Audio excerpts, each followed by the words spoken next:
Hey everyone, I have a here bring a video on Dragon Ball Z Dokkan Battle. In this video, we are doing our full breakdown and some fun little team builds for the EZA Dokkan Festival exclusive Super Saiyan 4 Gogeta. So with that, if you're new to my channel, like, subscribe, comment below, do all that good stuff. Well, let's go ahead and dive right in. So of course, last night, I couldn't make a video on the news that dropped the details because I was really sick. I'm still sick now, but I feel a lot better, so I'm able to record this video. But I had to start with Gogeta because what they did for Gogeta, and hey, by all means, the LR gods are incredible as well, but Gogeta in of itself is an absolute monster. So let's go ahead and dive into the details. Again, incredible design that they ended up doing. They just said, hey, all out, let's just go ahead and give this Gogeta unit all out. So this is Super Saiyan 4s, right? LR Super Saiyan 4 Goku and Vegeta.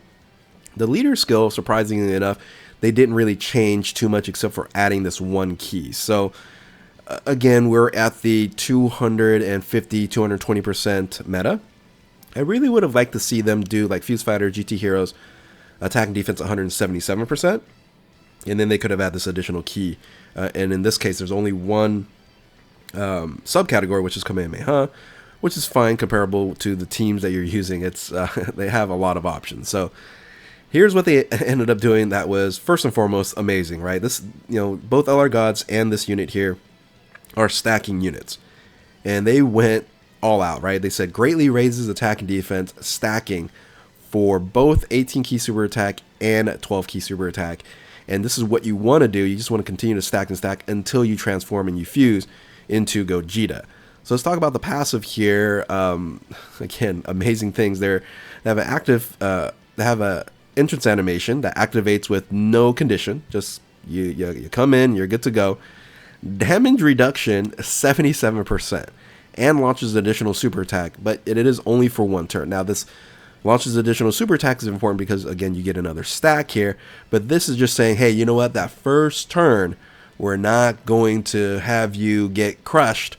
We're just going to let you tank everything, because on top of that, you get key +2, attack and defense 100%, and then guard for 7 turns. So the damage reduction is going to drop off, but this guard is going to last for 7 turns and have additional stats. So you want to make sure that you are going to fuse after 7 turns, but you're probably going to fuse even before that. Base effect here is attack and defense 200%, receives an additional key +2 per key sphere obtained, very powerful there. And then for every key sphere obtained up to 77, is attack and defense 10%. So you want to get, basically 7 key spheres. Well, actually 8 key spheres to max it out at, that'd be like 80, but you get 77 there. So 8 key spheres, a little bit harder to get, but again, you're gonna be fine. And then with every rainbow key sphere obtained, chance of performing critical hit 10%. So 20-30% consistently. And then when your key is 17 or more, it launches additional super attack. And then if it's 20 key or more, you get another super attack. And then attacks effective against all types. So 1 super attack, 2 super attacks, 3 super attacks, 4 super attacks, and then hidden potential 5 super attacks is possible with this unit in that first turn, making you stack incredibly high. So even though when this drops off here, you're going to be sitting pretty good with guard and a lot of stats. So when can you fuse? Well, unfortunately, it's not on the 3rd turn. You do have to wait until the 4th turn of the start of the battle to go ahead and fuse. So it is start of the battle though. So remember that in that, some other units that you have later on in a rotation, you're going to be able to fuse the 2nd turn, right? Versus having to do 1 and then the 2nd rotation. The 2nd rotation is going to be the iffy, because you're not going to have the damage reduction of 77%. And with the with the stats, you should be fine. Now, all right, let's look at link skills. Very good link skills. Super Saiyan, Kamehameha, Shocking Speed, GT, Saiyan Roar, really powerful there.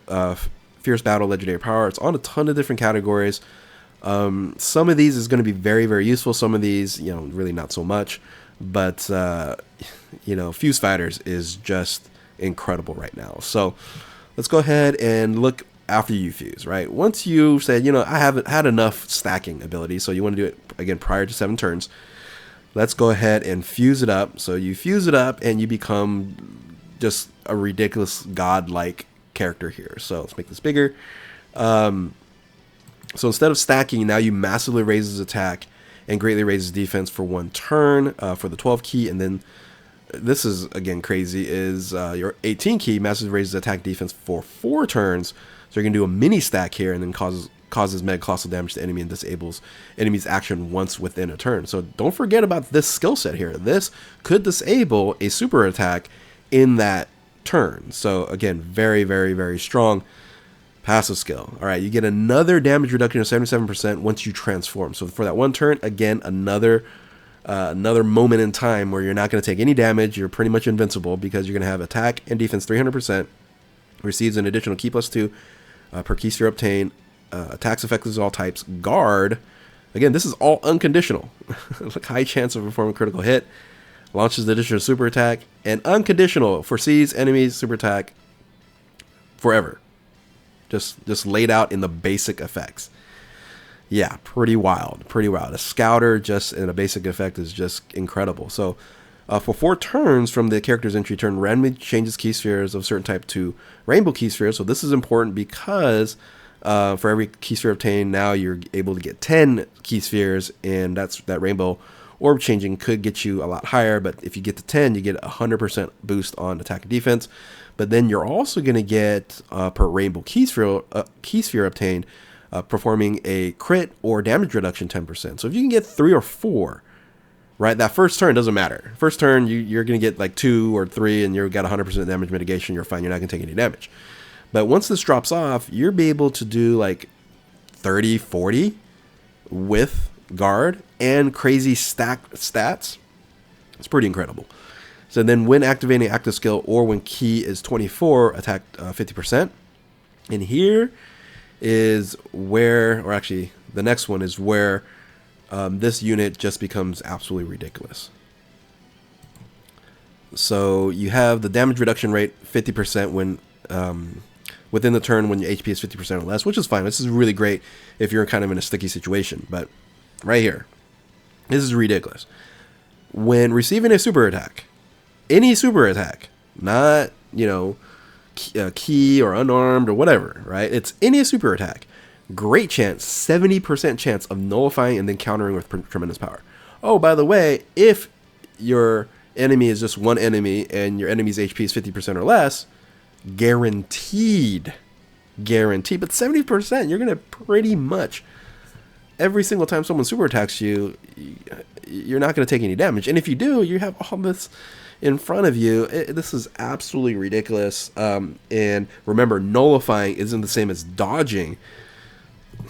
And I think that's the issue. Like, I haven't done the breakdown for the gods yet, but the gods have the dodging mechanic, which is great, but we have some events now that nullifies dodge.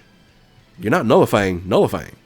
so pretty incredible, to say the least, right? And then you do have this active skill here, Ultra Big Bang Kamehameha. It is a bit tough to get, right? It's when HP is 50% or less, or when facing one enemy and whose HP is 50% or less. Basically, when this happens here, you can do the active skill, get guaranteed crits, and then you have a guaranteed counter.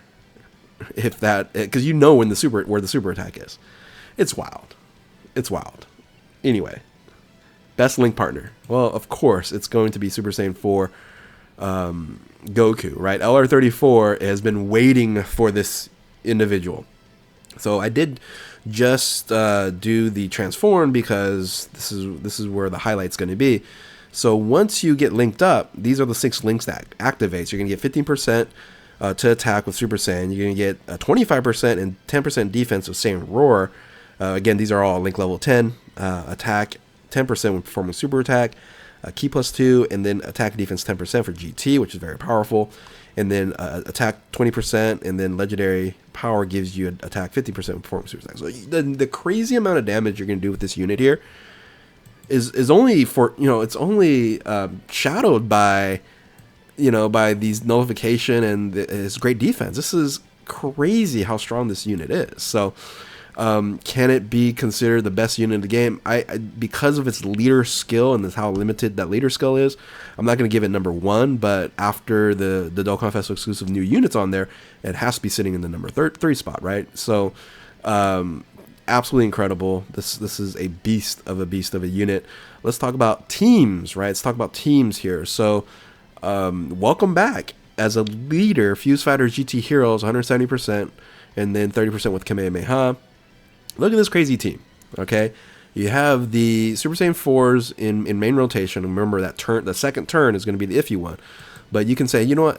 The crazy thing about this, you can move these units around in a bunch of different places, right? So you can go over here. You can have, LR Super Saiyan 3 in the main rotation, right? So you can have it here, right? And you can just wait until these guys right here transform, right? Or just wait until they're ready to go Super Vegeta or Gogeta. So they're just kind of like on standby, tag standby there. And this is really where it links up very well, right? So it's just crazy that I have Gogeta on the bench, and then Gotenks here as a floater. I have the current Dokkan Festival exclusives here as a floater. But again, when you transform, that's when you can move these guys up. And remember, this guy's only running at 170% here. And once you move them up, you can... Here's the thing. You can put them in second position. You can put them in first position. Because the Gogeta in of itself... So another thing why this unit could be considered number 1, there's no time limitation. Once you transform here, you're this character for the rest of the battle. Right? The only issue is you only have this right here. Oops. You only have this right here, the orb changing for 4 turns. That's it, right? But then you're still hanging out with all this other stuff here. But anyway, it's absolutely incredible that you can run a team like this. So if you're running, with this team here, now again, the reason why I'm putting these as floaters is you can put them here, right? But you wanna stack this guy, right? And you wanna stack this guy. So you put them in the main rotation in the beginning, and then let them stack and let them transform, and then once you're ready to move on up, you can just move on up. So there's going to be the crazy thing about all these teams here. There's going to be a lot of movement. It's not going to be, hey, I'm just going to sit here and put this unit in the first position or second position. That's pretty much about it. Because what you want to do is you're going to want to move this guy down and move this guy up when he transforms into Gogeta. And that's crazy, just having Broly down here as a floater, right? So absolutely crazy powerful. Then you have the Super Vegito team. It's even better, right? Because you have Beast Gohan and Broly here while you're stacking, right? So you're not worried to be in first position like this team here. I had to put one unit here in first position. The reason why I don't have like this guy here is he's stuck in the first position. If you remove him out of the first position, he does lose a lot of that damage mitigation, right? So, but you could, bring in Gotenks here, but then you have to remove someone else. Anyway, less options, I think, on the Gogeta team. But the Vegito team, you have Beast Gohan and Broly, first position. You let these guys stack up for a while, right? At least to 7 turns. And then you bring these guys down, move these guys who are transformed over, or these guys over, wherever. Now you can move them wherever the heck you want, right? So it's pretty wild, pretty crazy that you can actually do that. So what do I have? I don't even know where these units were going. So anyway, so I think the Vegito team is still the best team in the game total, right, overall, because you're able to run all these characters on there. Oh, by the way, look at the craziness. I have both of these guys on the bench. Now you can easily take out Beast Gohan and Broly and have the EZA Super Saiyan 4 and the gods, and you can just put them here and maybe in first position here, right? And then that should be fine, because this guy's gonna support this. So anyway, it's wild. It's wild. Sorry, I had a cough there. And anyway, so let's talk about the Super Saiyan. The Great Ape Power Team. This is still not where I want it to be, because it's great that you're gonna have Gogeta, and then you have grade 8 Vegeta, but the rest of the team is pretty light, right? I'm like, okay, I got to use these units here, which this guy's fine, right? He's going to have a lot of damage mitigation, especially once Super Saiyan LR Super Saiyan 34 transforms. Remember, he gives 60 or 70%, I forget, whatever, a ridiculous amounts of defense. I think it's 60% defense or 70% defense, and then 10% damage mitigation. So he's already going to have some damage mitigation. All these guys are going to have some damage mitigation, especially with like the orbs. And this seems good, but we need like 1 or 2 units here. And we know, Daima fans out there, we know this team is just going to get better for Daima fans. Speaking of Daima, Glorio's team just continues to get every single unit, you know, because LR Super Saiyan 4 Gogeta is on accelerated battle. So being on accelerated battle, you're able to put him here as 170% and still get that, you know, that boost, that 3-turn boost from Glorio. So yeah, it's good, guys. He's good. He's fantastic. I don't know on best teams, do I combine these 3 teams, right? Because they're all fused fighters, right? These are all fused fighter teams. Do I combine them all, or do I separate them? Because then they're just like the top 3. Like the top 3 would be Vegito, Gogeta, fused fighters. You can even argue fused fighters is a little bit maybe better than Gogeta. Well, it's the same, actually. But you're running 2 Super Saiyan 4 Gogetas versus 2 Gogeta. Yeah. All right, so 1, 2, 3, or I just combine all of them. Right? I don't know. I don't know what to do yet. So anyway, hopefully you guys enjoy this video here. Let me know what you guys think about the ridiculous Gogeta. I'll do the LR Gods, which they're incredible as well. It's just not as crazy as Vegeta here, or Gogeta here. So with that, if you're new to my channel, like, subscribe, comment below, do all that good stuff. Thank you all for watching. Keep on Dokkaning. We'll catch you next time. Later.